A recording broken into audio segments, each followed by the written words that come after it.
Today we find ourselves at the entrance to the Bishop's Garden at National Cathedral on Wisconsin Avenue. This garden, which was completed in October 1928, was designed by Frederick Law Olmsted Jr., son of Frederick Law Olmsted Sr. Frederick Jr. worked on the Park Improvement Commission for the district beginning in 1901, and this was one of his projects. As we pass through the stone gate, we enter the Bishop's lawn with a garden behind it. To the left and straight ahead, we see a towering blue Atlas cedar, said to be 100 years old.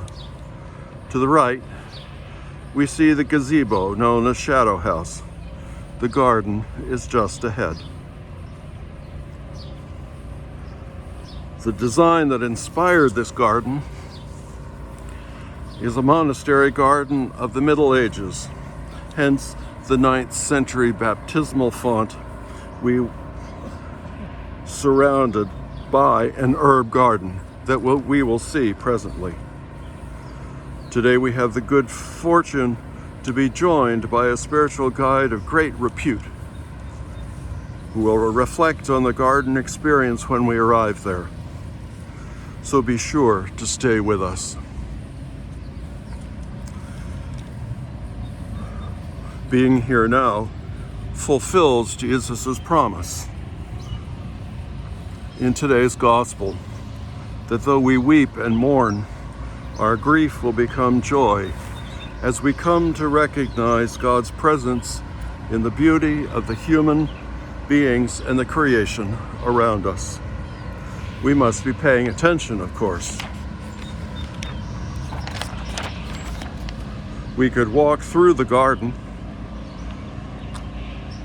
drinking a latte, taking photos, reading our email, and so miss the main thing.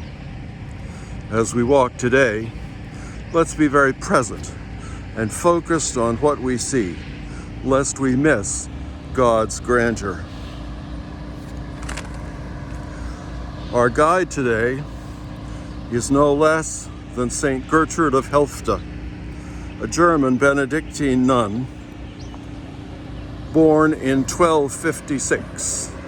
She entered the convent as an orphan and received an extensive education in scripture and the great writers of the Catholic tradition, both ancient and contemporary. She was well versed in rhetoric and spoke and wrote Latin fluently. She wrote spiritual treatises for the nuns of her convent and became one of the great mystics of the 13th century. Unfortunately, only a few of her writings remain, but we can thank the advent of the printing press a century later for what we have. She's credited with being an early influence on Teresa of Avila, another great mystic of the Church, 300 years later. As a mystic, she was drawn to nature, especially to the garden in her monastery. Let's listen to what she has to tell us. I went into the garden, and sitting down beside the pool, I began to consider what a pleasant place it was. I was charmed by the clear water and flowing streams, the fresh green of the surrounding trees, the birds flying about, especially the doves. But most of all, I loved the quiet, hidden peace of this secluded retreat. I asked myself what more was needed to complete my happiness in a place that seemed to me so perfect. And I reflected that it was the presence of a friend, intimate, affectionate, wise, and companionable, to share my solitude.